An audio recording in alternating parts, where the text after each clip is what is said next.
Boa noite, meus irmãos. Ao longo dos nossos estudos da carta aos Efésios, temos nos defrontado com perspectivas que ele nos traz das provisões de Deus na pessoa do Senhor Jesus Cristo, para que nós possamos desfrutar do Senhor, do perdão do Senhor, do acesso a Ele, da comunhão com Ele.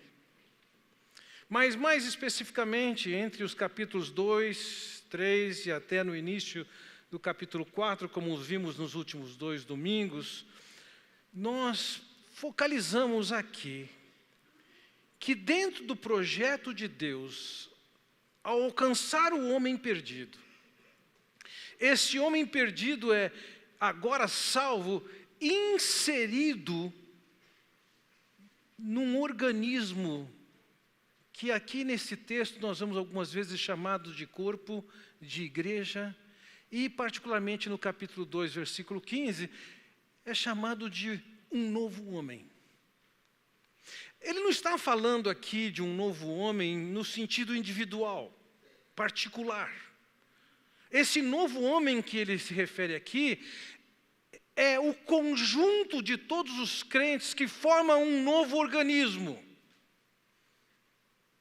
Conforme nós vimos anteriormente, na semana passada, ele diz, há um só corpo e um só Espírito. Assim como a esperança para a qual vocês foram chamados é uma só, é um só Senhor, uma só fé, um só batismo, um só Deus e Pai de todos, que é sobre todos, por meio de todos e em todos. Sem nenhuma exceção, toda pessoa que ouve do Evangelho do Senhor Jesus Cristo, da mensagem de que Cristo morreu, veio a nós, morreu naquela cruz para pagar os nossos pecados e assim nós temos acesso a Deus, todas as pessoas foram inseridas no plano de Deus e nesse organismo que ali nós vimos chamado de novo homem, em outros lugares é chamado de igreja, no capítulo 4, versículo 4 é chamado do corpo de Cristo. Agora, é interessante focalizarmos isso, porque o fato é esse, à medida que uma pessoa entende do Evangelho de Jesus e crê no Senhor Jesus, essa pessoa é inserida na igreja. A igreja é o único e completo corpo de Cristo. Então vejam, a conversão, ela é a mão inversa do pecado. Enquanto o pecado, ele gera uma desagregação, o reencontro com o nosso Deus, através do Senhor Jesus Cristo, nos agrega numa comunidade, numa sociedade, numa família, aqui chamado de corpo, sempre se referindo à igreja. E temos visto isso nos capítulos 2 até o início do 4, essa perspectiva de que todos aqueles que foram salvos, estes se tornaram parte do todo, do único corpo de Cristo. Agora, entre o versículo 6 e o versículo 7, há uma mudança de perspectiva. Enquanto no versículo 6 ele diz, um só Deus e Pai de todos, que é sobre todos, por meio de todos e em todos, no versículo 7 nós vamos encontrar até diferentes traduções, algumas trazem um porém, e essa que hoje eu lhes exponho aqui traz um e. Há alguma coisa diferente que ele começa a tratar a partir do versículo 7. É que enquanto até o versículo 6, a abordagem dele é do todo, uma vez que nos convertemos, todos fazemos parte de um único corpo, agora ele para de falar no todo e vai falar do cada um. Ele vai enxergar o particular, vai enxergar o indivíduo, você dentro do corpo de Cristo. Então, nessa noite, eu gostaria de passar para vocês as verdades que eu vejo esses versículos nos ensinarem. E são verdades específicas sobre dons espirituais, ou seja, capacitações que Deus concede a cada um daqueles que chegou a Cristo e que foi inserido no corpo de Cristo. E esses dons que foram dados por Deus, foram dados justamente para o desenvolvimento da igreja. Então, quais são essas verdades? A primeira verdade que eu quero olhar com vocês é que Cristo concede os seus dons aos indivíduos da igreja. Vamos lá, voltamos no versículo 7, em que ele diz: e a cada um de nós foi concedida a graça. Inicialmente eu quero focalizar com vocês qual é a diferença de tratar com a totalidade e tratar com o indivíduo. É relativamente fácil nós confundirmos e pensarmos, quando ele está falando de totalidade, que totalidade inclui uniformidade. E isso não é verdade. Nós vamos perceber que na ação de Deus sobre cada crente, depois que ele se converte ou no ato da sua conversão, essas pessoas elas ganham qualificações diferentes. A expectativa de Deus não é que a gente seja como num exército que os soldados estão exatamente iguais. A figura aqui é do corpo. E ele enxerga que nesse corpo existem partes do corpo com habilidades, qualificações, atribuições, capacidades diferentes. Então, na ação de Deus, na igreja, na vida de cada pessoa da igreja, está aqui uma ação de que ele age em cada um, para que cada um complemente a necessidade do organismo todo. Então Deus nos faz diferentes porque com as nossas diferenças nós temos poder e condições de fazer alguma coisa que outras partes do corpo não são capazes de fazer, como é assim no nosso caso. Você pode não dar muita bola para certas partes do seu corpo e talvez até questionar, por que Deus deu para a gente o dedinho do pé? Ou o cílio, ou a sobrancelha, nós podemos desconhecer por que nós temos essas coisas. Mas o fato é que Deus deu cada uma dessas coisas que nós temos no corpo com um papel específico. E na ação de Deus em salvar o homem perdido, ela vem acompanhada de uma ação de Deus que age em cada um de maneira diferente. Como? Ele diz assim, e a cada um de nós foi concedida a graça. Essa palavra graça já apareceu várias outras vezes aqui no texto de Efésios. A palavra graça, quando ela está sozinha, ela tem o significado de favor, um favor que não se merece. A ideia é que Deus, ao alcançar o homem perdido, isso é fruto de uma ação, não que eu possa reivindicar, cobrar, não que eu tenha mérito. Foi uma ação pelo favor de Deus, pela misericórdia de Deus, pela bondade de Deus, pelo amor e graça de Deus.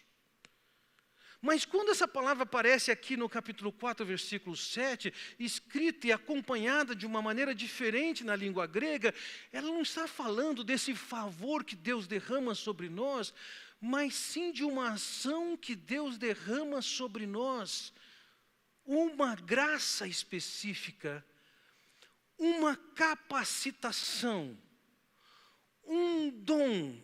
E se formos seguir a moda nos nossos dias, que tanto se fala de empoderamento, eu diria que nós podemos colocar muito bem essa palavra aqui.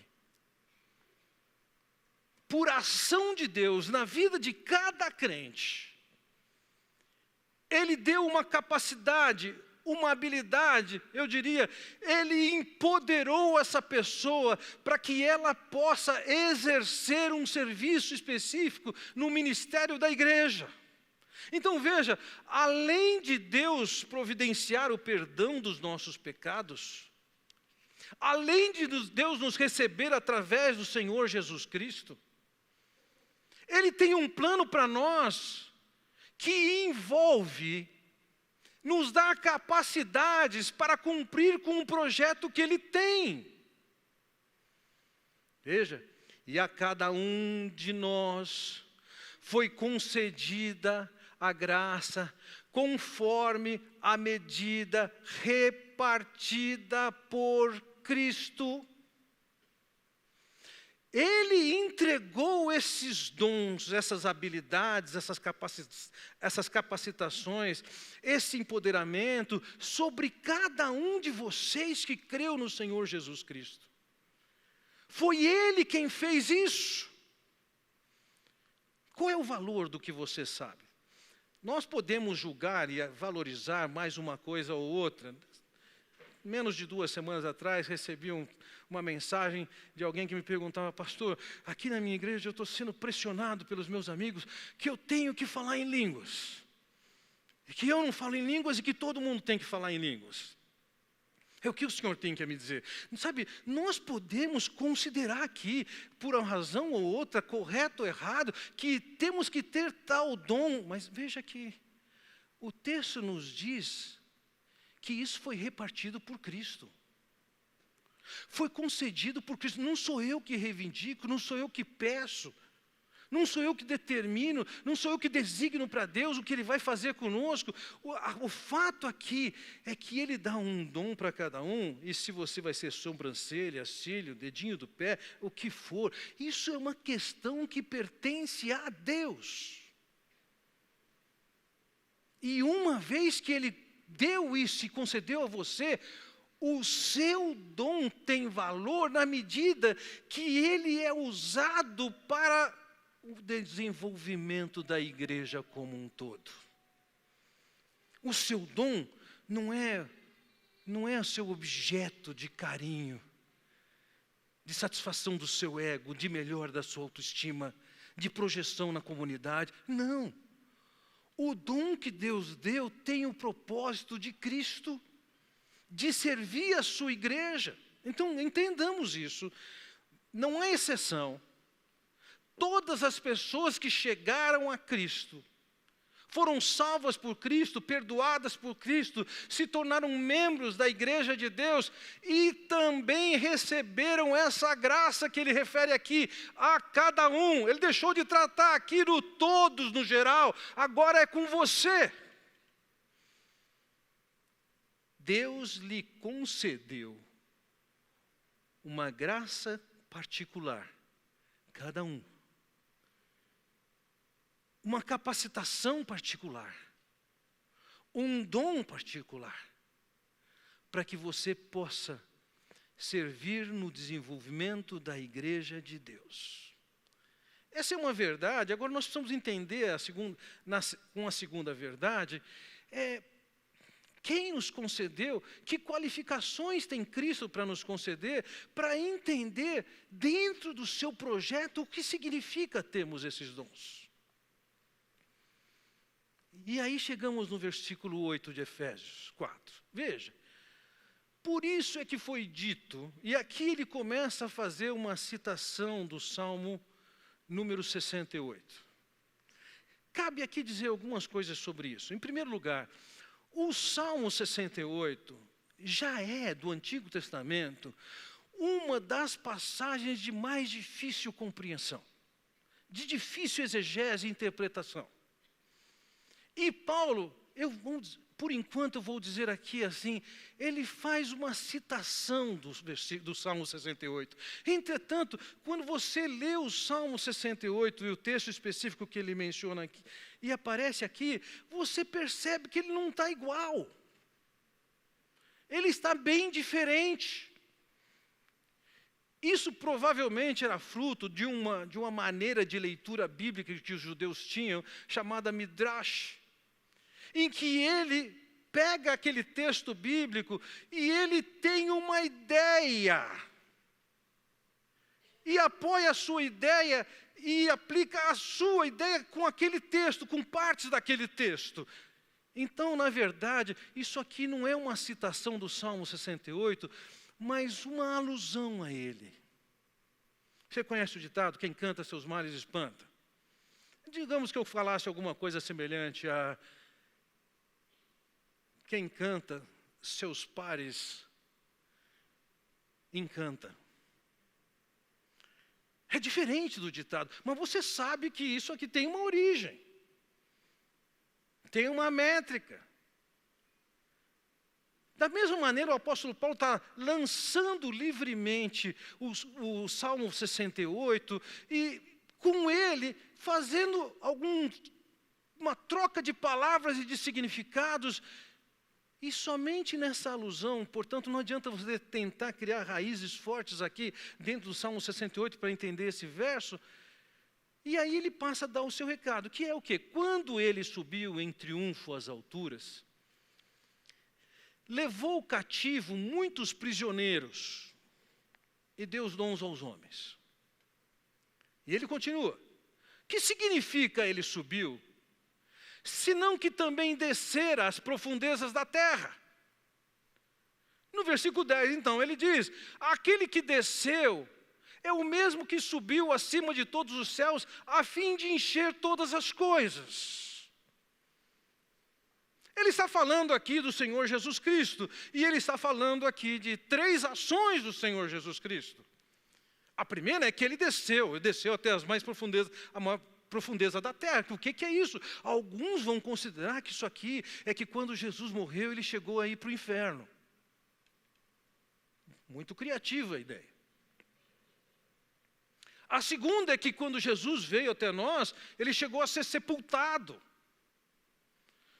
A terceira ideia, que me parece mais plausível, é que ele simplesmente veio à terra. A terra era a profundeza. Então ele se refere aqui que dentro do plano de Deus, Deus enviou o Senhor Jesus, ele veio até nós. Da perspectiva do trono de Deus, a terra é a profundeza. Então ele fala aqui da vinda do Senhor Jesus, da encarnação do Senhor Jesus Cristo.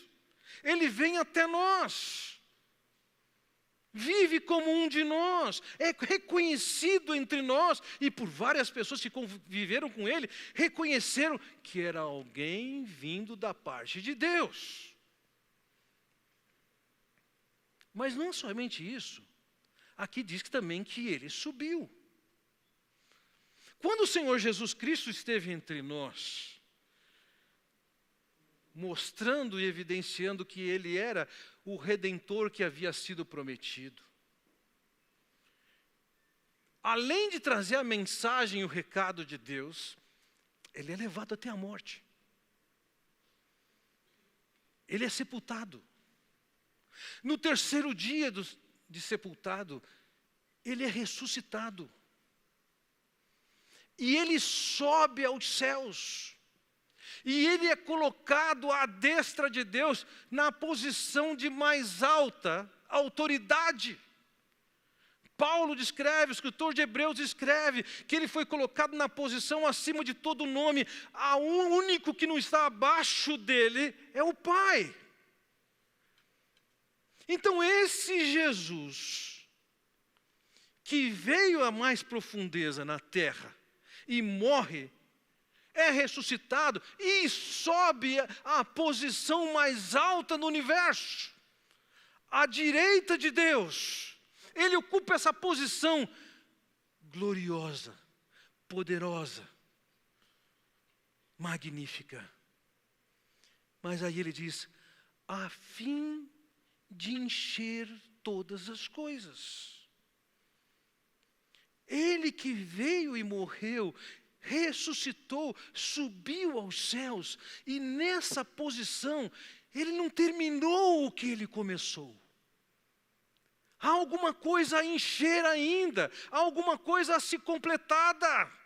E quando ele diz aqui que essas coisas precisam ser completadas, é que O projeto não é tão somente alcançar você, perdoar o seu pecado e livrar você do inferno. É mais do que isso.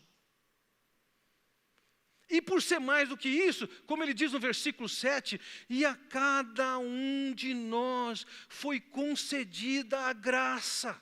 Ou conforme ele diz no capítulo 4, versículo 8, ele deu dons aos homens.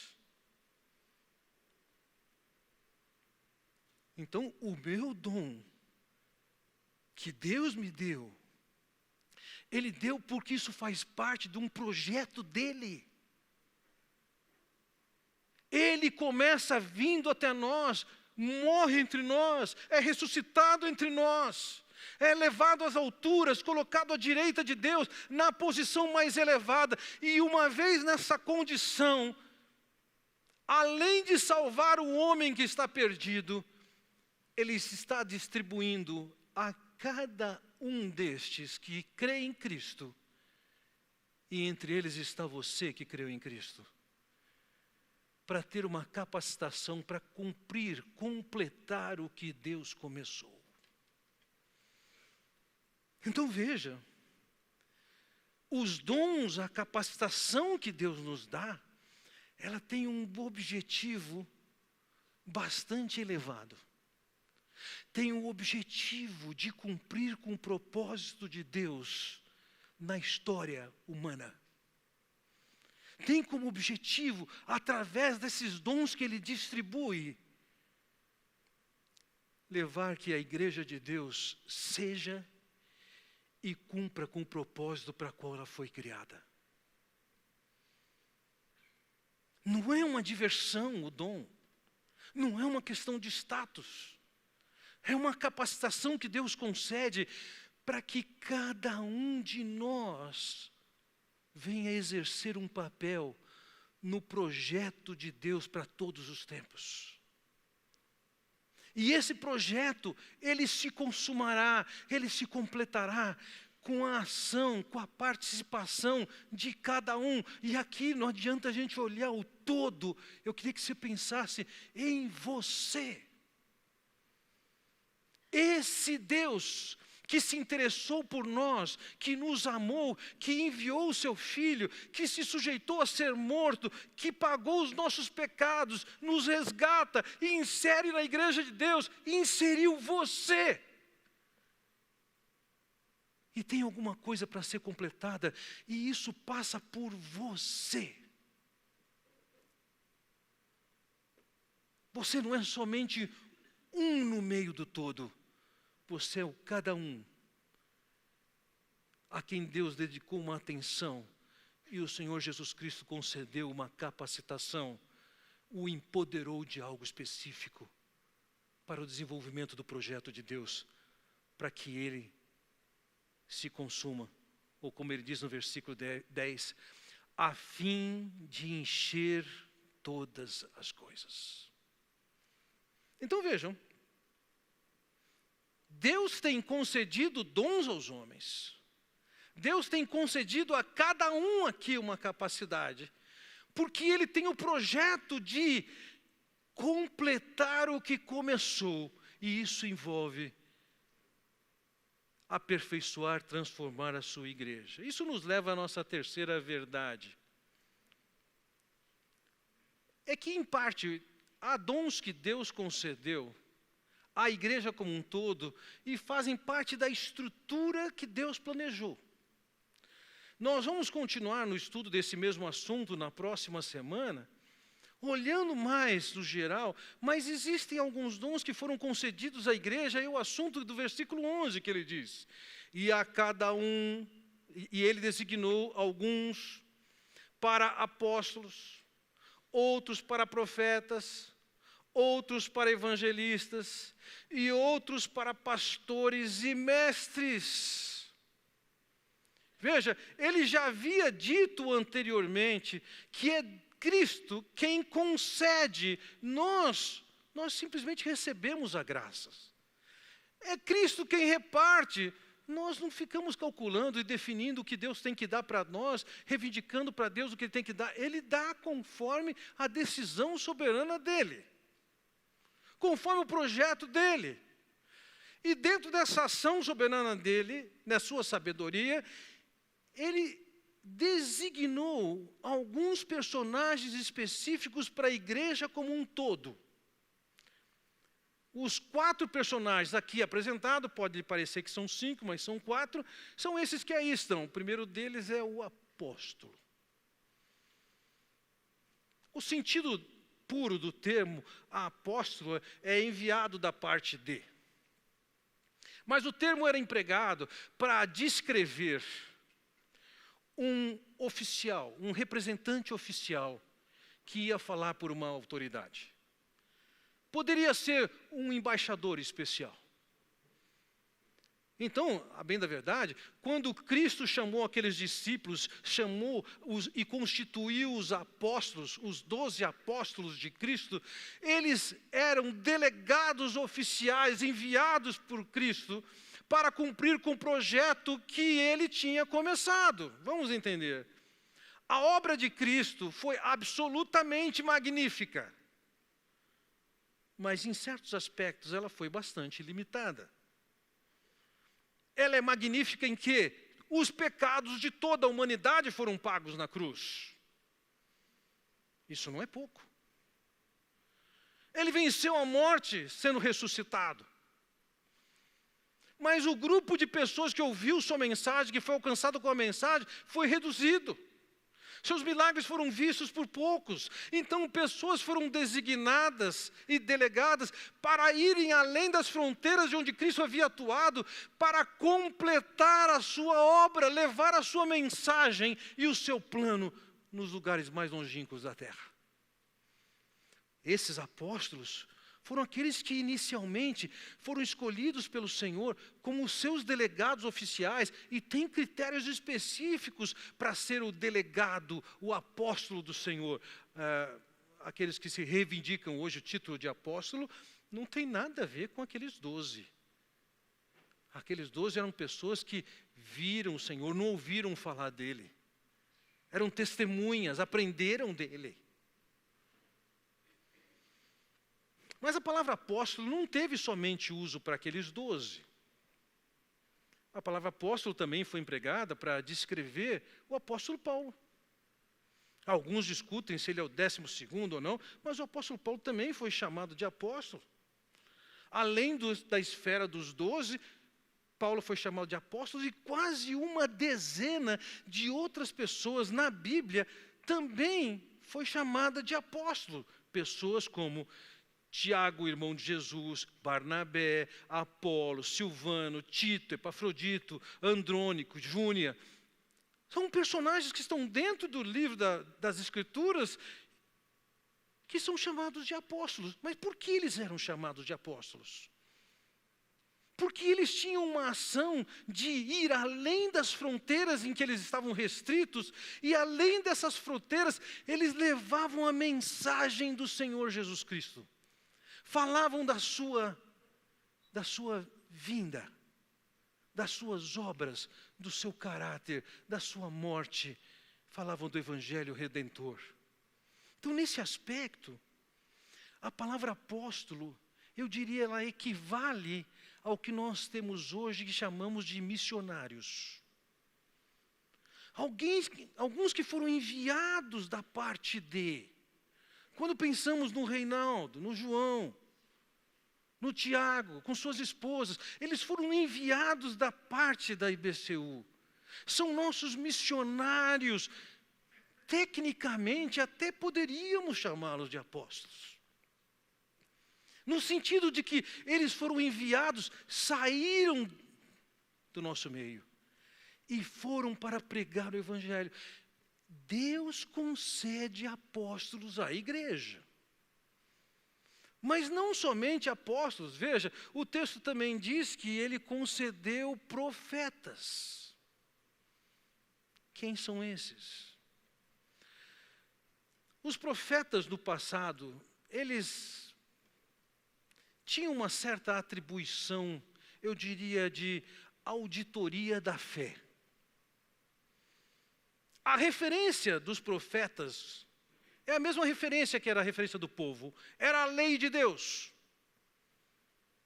E diante do que ele via, como o povo se comportava em relação à lei de Deus, ele, como um auditor da fé, ele denunciava os desvios, ele confrontava os desvios, ele encorajava as pessoas a andarem no caminho certo, ele exortava as pessoas a andarem no caminho certo, ele consolava as pessoas, ele era um aplicador da lei de Deus, levando para o povo uma mensagem atual para o contexto do momento.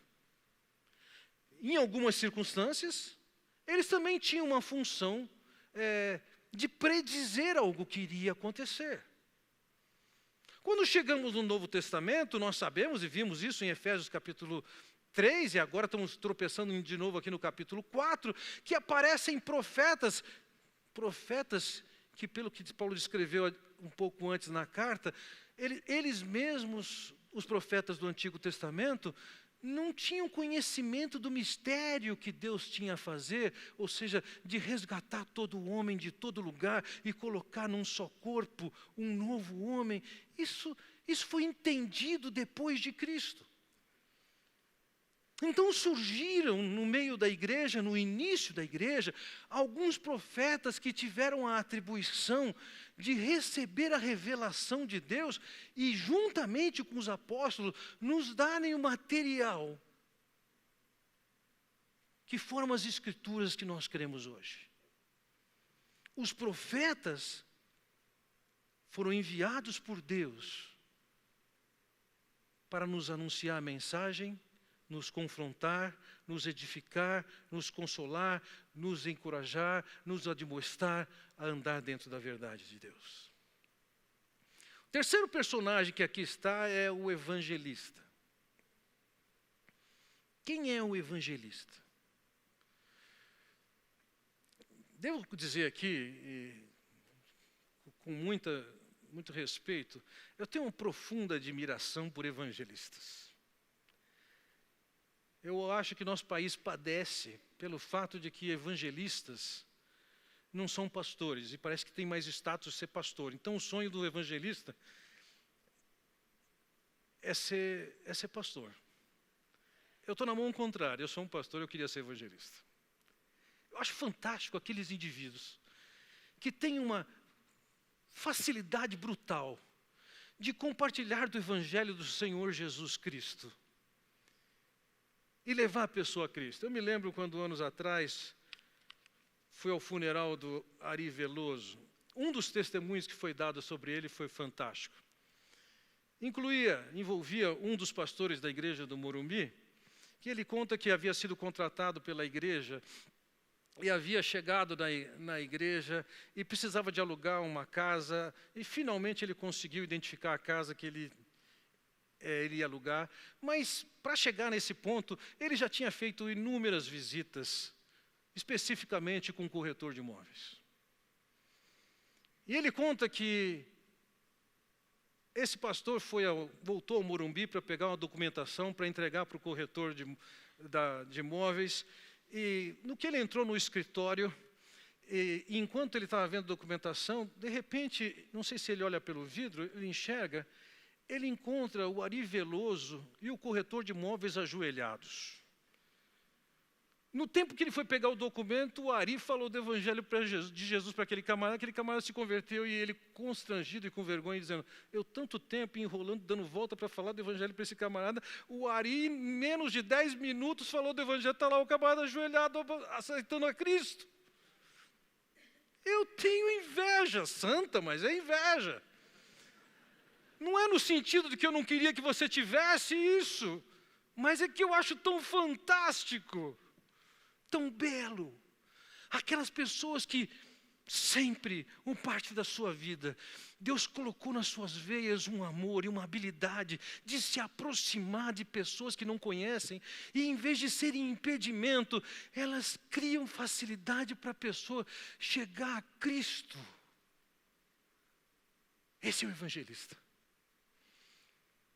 De alguma maneira, eu vejo isso acontecer no nosso meio e vejo com muita alegria perceber em casas específicas, de repente Deus usando pessoas que começam a alcançar alguns dos seus vizinhos, outras pessoas, uma dezena de vizinhos, e alguns de vocês têm tido o privilégio de, através do seu ministério na sua casa, de alcançar dezenas. Eu tenho inveja disso, no bom sentido. Deus tem concedido algumas pessoas assim à igreja, com essa capacidade de aproximação, de abordagem, de esclarecimento. É Deus quem concede isso, não sou eu que me desenvolvo. Eu já cheguei à conclusão, já venci minhas crises nesse particular, com o meu viés de mestre, eu acho que eu sou muito mais capaz de explicar o evangelho para quem quer que seja. Só que é com o evangelista que eles se convertem. Porque foi esse camarada que Deus capacitou. E ponto final. É dádiva de Deus. E por fim ele diz, e outros para pastores e mestres. A maneira como está escrito na língua grega, e separando cada um desses, nós descobrimos aqui que pastores e mestres, na verdade, são o mesmo personagem. Não são personagens diferentes. Mas quem são pastores e mestres? Eu diria que os pastores, eles têm basicamente duas atribuições, duas responsabilidades. A primeira delas é que ele é um guia. É uma referência. Ovelhas, por natureza, elas precisam de que alguém as guie. Não é um animal que sobrevive sem o manuseio humano. Precisa do manuseio humano. Precisa de alguém que oriente o caminho. Precisa de alguém que diga o que vai comer, quando vai comer. Vamos entender uma coisa. Se você ainda não sabe disso, entenda isso. Deus escolheu essa figura da ovelha para descrever os crentes. E se você tem uma imagem muito pueril sobre o que é ovelhinha, é tão lindinho, branquinho, fofinho, quero dizer para você, Deus escolheu a figura de ovelha para você, para mim, não é por causa disso não. As 3 características mais fortes de uma ovelha é que ela é idiota, é cega e indefesa. Desculpa, foi Deus que escolheu a figura, não fui eu. E nessa condição, sendo indefesos, não sabendo exatamente o que temos que comer, como nos defender, precisa de um pastor, de um guia, que vá à frente, que oriente, que siga na frente e mostre o caminho. Por isso, entendo que quando Paulo descreve as exigências para alguém ser pastor, 1 Timóteo 3 e Tito 1, tem uma qualificação brutal para ser pastor. Por quê? Pastor, antes de ser um comunicador, ele tem que ser uma referência de vida. Ele é um líder. Diferente do apóstolo que está rompendo as barreiras, do evangelista que está indo em tudo quanto é lugar e falar, o pastor Deus escolheu e designou para um lugar específico, para um pedacinho do rebanho. Me assusta quando eu vejo nos nossos dias, no meio evangélico, tanto culto a celebridades e pessoas buscando do pastorado tirar grande fama e reputação nacional. Senhores, isso é incompatível com a função de pastor. Alguns estudos, inclusive, já têm demonstrado as melhores igrejas têm pastores que são conhecidos dentro dos seus limites e não por aí afora. Isso é estudo feito com mais de 3.000 igrejas. Mas além de líder, um pastor, ele cuida da alimentação do rebanho. Anos atrás, Giuseppe e eu fomos a um criador de ovelhas aqui em Morungaba. E aquele responsável por criar aquelas ovelhas ali, ele estava explicando algumas das coisas sobre aqueles animais, e pode ter certeza, essas características, indefeso, idiota e míope, ele dizia isso mesmo. Mas ele disse o seguinte: logo que o dia é despertado, ainda tem sereno na planta, no pasto, eu não posso deixar a ovelha comer aquele pasto. Por quê? Com o frio da noite, com o sereno na planta, tem um vermezinho que sai da raiz da planta e fica na beira do capim, onde está molhado. Eu preciso esperar que o sol bata, o capim seque, então o verme vai de volta para a raiz. Se eu deixar a ovelha comer com o verme na ponta do capim, isso vai ter problemas graves para a ovelha. Então, a ovelha não sabe o que ela pode comer ou não pode comer, é o pastor que vai definir isso. E a função pastoral aqui é a função de ensinar as Escrituras, de alimentar o povo de Deus, dentro de um lugar específico, mas é a função que ele tem a cumprir. Agora, meus irmãos, nós estamos falando da estrutura disso, mas o que isso tem a ver com você? Nós vamos falar muito sobre você na próxima semana, mas eu gostaria de considerar com você e terminar a minha mensagem com duas ilustrações. Para alguns de vocês, isso é só uma imaginação, para outros isso já é uma realidade. Então, como eu imagino que isso é uma imaginação para a maior parte de nós, imagine que você tem um sítio ou uma pequena fazenda. E para que as coisas aconteçam no seu sítio, você então providencia e compra um trator, um pequeno trator. Compra também enxada, pá, e leva para o seu responsável lá na fazenda e entrega para ele, dizendo: olha, essa semana você vai ter que fazer tal serviço. Está aqui o trator, estão aqui as ferramentas.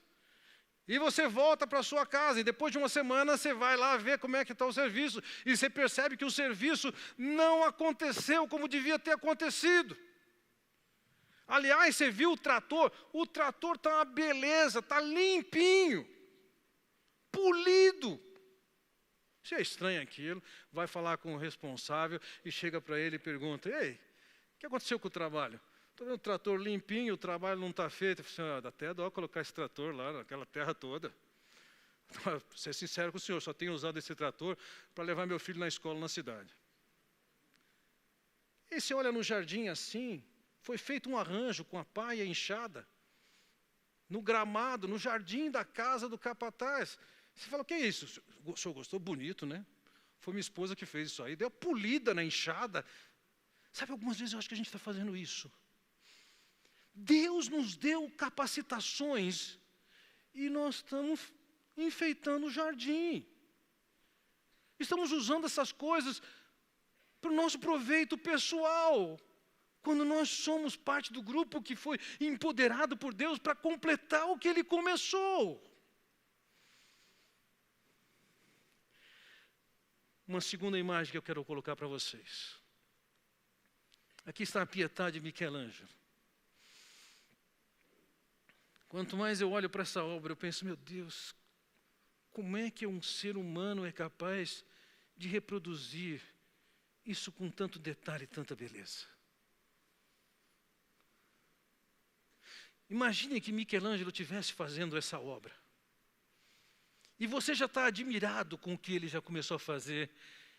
E num determinado momento ele entrega as ferramentas para você e fala: continua. Imagina se você pudesse ter o seu nome associado ao nome de Michelangelo. Não foi só ele, foi você que participou disso. Bem, se você tem sã consciência, o Michelangelo entregasse para você a ferramenta para você continuar a obra, eu acho que seria razoável você dizer: não posso. Agora imagine que o Rei do Universo começou uma obra e diz para você: continua.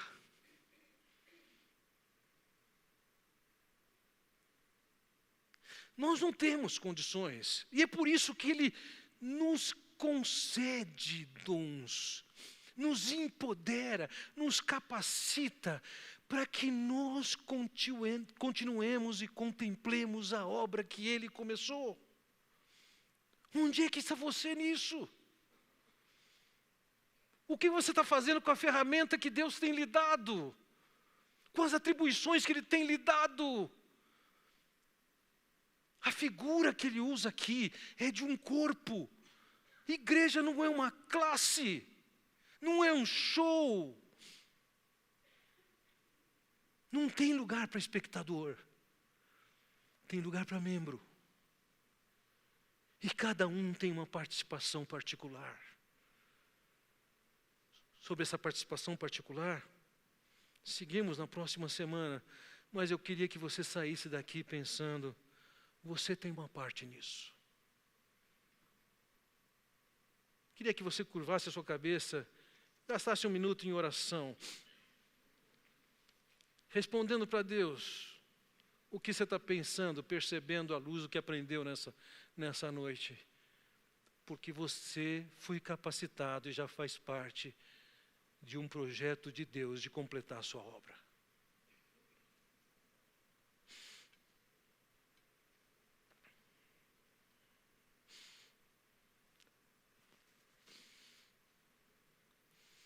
Ó Pai Celestial,